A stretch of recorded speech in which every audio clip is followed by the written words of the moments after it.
Hi folks! This video is our first one on a functional group known as alkanes. I'm going to be discussing nomenclature, essentially naming, as well as constitutional isomers and their stabilities. The functional group of alkanes are also known as saturated hydrocarbons. Saturated means these molecules contain all single bonds, no pi bonds present. And the word hydrocarbon refers to molecules that contain only carbons and hydrogens. So that organic chemists have a common vocabulary to refer to molecules. Molecules are named in a systematic way. This is sometimes known as IUPAC naming. The first thing you want to do to systematically name an alkane is to identify the parent chain. This is the longest chain of carbons in the molecule. For example, let's consider this alkane. In this case, my whole molecule is a chain, which contains 6 carbons. We use the prefix of our name to refer to how many carbons are in the parent chain. The prefixes are meth, eth, prop, bute, pent, hex, hept, oct, non, and des. You put the prefix in front of the ending ane to get the name of your alkane. So our 6-carbon molecule from up above is named hexane. We'll have some goals for deciding on the parent chain as well as the numbering. The first goal is to have the longest parent chain possible. Some molecules will have groups branching off of the parent chain, and you want to number your atoms so that the branches have the lowest numbers possible. And also you want to maximize the number of branches. Let's consider the following molecule. Be aware that the parent chain, or the longest chain, doesn't necessarily just go from left to right. In this case, if I start from the lower part of the molecule and then loop around to the left, I have a 7-carbon chain. Notice here I have 1 carbon coming off of the 3 position. I want to think about what if I'd numbered this in the opposite direction. In this case, the carbon branch comes off of carbon 5 instead of carbon 3. Because I want the branches to have the lowest numbers possible, my original blue numbering is better. Because I have 7 carbons in my parent chain is a heptane. We'll deal with how you name the branches in just a little bit. Now let's look at the following molecule, which is a little bit more branched. The longest parent chain possible in my molecule has 8 carbons in it, giving me an octane parent chain. Numbering from left to right gives your branches the lowest numbers possible. Here's another example alkane. Notice that the way I've numbered it here, I have branches at the 2 and 3 positions. My parent chain is pentane in this case. If instead I'd numbered from 1 to 5 just horizontally, I would have the same parent chain, but I would have just 1 branch instead of 2. We can use similar ideas to name rings. This is an example of a hexagon, which has 6 carbons in it. For naming cyclic molecules, you'll use the parent chain name with the prefix cyclo. So this cyclic 6-carbon molecule is named cyclohexane. Step 2 is to identify and name your substituents. Your substituents are your branches coming off of the parent chain. The name of the substituent depends on the number of carbons for that substituent. Substituent names have the same prefix from before, which indicates the number of carbons, but they have the ending il, YL. So the names of our substituents, ranging from 1 to 10 carbons, are methyl, ethyl, propyl, butyl, pentyl, hexyl, heptyl, octyl, nonyl, and decyl. Here's an example of a complicated molecule with a lot of substituents. My parent chain that gives me the most substituents at the lowest position numbers possible goes from left to right, 1 through 9. At position 2, I have a 1-carbon substituent, so I could say I have a 2-methyl substituent. At the 4 position, I have a 2-carbon ethyl substituent. And at the 5-carbon, I have a propyl 3-carbon substituent.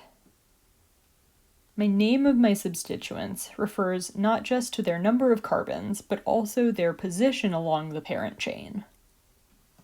Here's an example of a cyclic alkane with 3 substituents. My best numbering to give me the most substituents with the lowest numbers possible is to make my lower left carbon 1, and then go around counterclockwise so that I have another substituent at position 3. One of my substituents at the 1 position is a 1-carbon methyl group. I have an ethyl 2-carbon group at the 1 position as well. And at the 3 position, I have a 4-carbon butyl group present. Most of the substituents we'll look at will be a linear chain of carbons coming off of your parent chain. But there are some special complex substituent names that I want you to know. Here envision that this wavy blue line is your parent chain. This branched 3-carbon substituent is known as an isopropyl group. Having 4 carbons branched in the following way is called a sec-butyl group. And having a 4-carbon substituent where there's 1 central carbon and 3 coming off of it is known as a tert-butyl group. Here's an example of an alkane with one of these complex substituents. I want to first identify my parent chain. In this case, it is an 8-carbon chain. And to give my substituent the lowest number possible, it's best to number with 1 on the right, going to the left. At the 4 position, I have an example of my branched 3-carbon substituent. So in my molecule, I would designate this as a 4-isopropyl substituent. My number is providing the location along the parent chain, and then my name of the substituent provides its structure. Your third step is to assemble your full systematic name. This will take into account your parent chain as well as your substituents and their locations. In cases where you have multiples of the same substituent, we'll use some new prefixes. If you have 2 of the same substituent, you'll use di in front of the name of that substituent. 3 repeats is tri, and 4 is tetra. In your full name, you arrange the substituent names alphabetically. There's a little bit of a complication here, in that the prefixes like di, tri, and tetra don't count toward alphabetization, except for iso in the isopropyl group. Here's a new example of an alkane. I have 5 carbons in the parent chain, and if I number from the left, I will give my substituent the lowest number possible. I have a 1-carbon methyl group at the 2 position, so my substituent name is 2-methyl.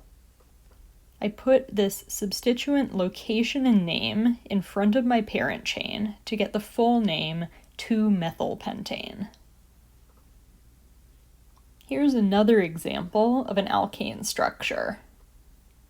My parent chain has 5 carbons in it, and because my substituents are symmetrically distributed in my molecule, You'd get actually the same answer if you numbered from left to right, as I did, or if you numbered from right to left.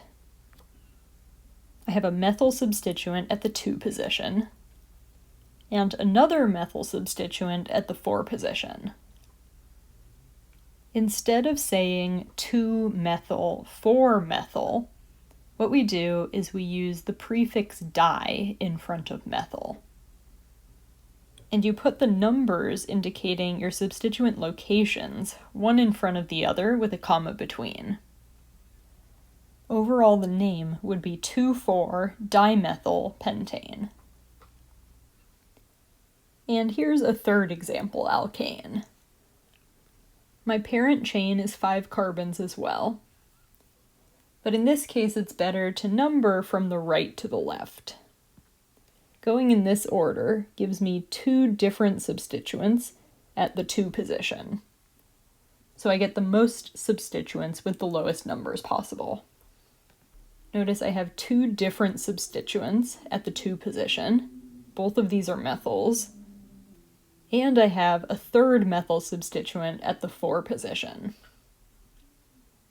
In the case where I have 3 methyls, I'll use the prefix tri in front of methyl. And then I'll take the locations of the methyls, 2, 2, and 4, and write those one after the other with commas in between. My overall name would be 2,2,4-trimethyl pentane.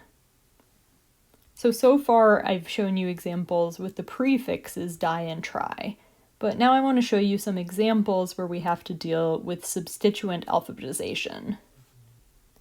For this molecule, my parent chain is 7 carbons, and I get the lowest substituent numbers possible by numbering from left to right. I have a 3-methyl substituent and a 4-ethyl substituent. To determine the order in which I should put these substituent names, I compare the E in ethyl to the M in methyl, and determine that I should put the 4-ethyl part of the name first. Be careful we go by the alphabet here and not the numbers of the substituents. My full name would be 4-ethyl 3-methyl heptane. Here's another example of an alkane, in this case a cyclic one. The following number gives my substituents the lowest numbers possible. Notice I have 2 different methyl substituents at the 1 position, so I know I have a 1,1-dimethyl in my name. And at the 2 position, I have a 4-carbon butyl chain. I need to compare, in terms of the alphabet, which of these substituents should I name first. I go with B for butyl, but in the case of dimethyl, the prefix di doesn't count toward alphabetization, so I'm comparing the B of butyl to the M of dimethyl instead. B comes first in the alphabet, so the 2-butyl part of the name should come first. My overall name would be 2-butyl 1,1-dimethyl cyclohexane. I next want to talk about constitutional isomers for alkanes. Recall that constitutional isomers are molecules with different structures but the same molecular formula. There's a general trend in that the more carbons you have in your molecule, the more possible constitutional isomers you'll have. In the case of the C3H8 molecule, there is just one constitutional isomer possible, with the 3 carbons in a chain. Here I've rotated the way my molecule is drawn, but it is the same molecule as before, a 3-carbon chain. And here's another third possibility for how I could draw my C3H8 molecule. No matter how I rotate it and draw it, this is the same propane molecule. Adding a carbon to make a C4H10 molecule, instead of just one constitutional isomer, there are 2 possible. One of these is having the 4 carbons in a chain, the butane molecule.